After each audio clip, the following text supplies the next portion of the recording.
আরে বহুরানী এপর্যন্ত শোইছু সকাଳ টিফিন মিଳିବ କି ନାହିଁ ଆଜିକାଲି ବୋଉକୁ ଓହୋ କଣ କହିବୁ ଏପର୍ଯ୍ୟନ୍ତ ନିଦ ଭାଙ୍ଗିନି।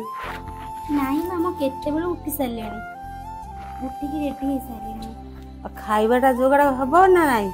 ଆଜ୍ଞା ମା ବ୍ୟସ୍ତ ହୁଅନ୍ତୁନି, ମୁଁ ଯାଇ ସାଙ୍ଗେ ସାଙ୍ଗେ ବନେଇ ଆଣୁଛି ଆପଣଙ୍କୁ।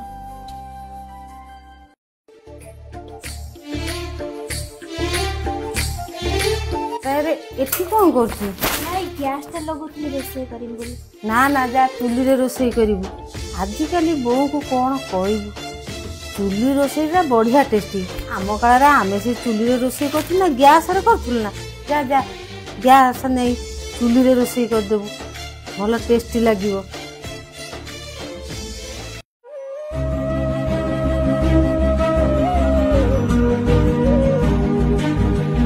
ଆରେ ତୋ ମା କଣ ତତେ ଶିଖେଇନି? ଶ୍ୱଶୁର ଘରେ ସମସ୍ତେ ଖାଇ ସାରିଲା ପରେ ଖାଆନ୍ତି, ସଂସ୍କାରୀ ଘରର ଝିଅ ମାନେ ଏମିତି କରନ୍ତିନି। ତୁ ବସିଗଲୁ ଖାଇବା ପାଇଁ।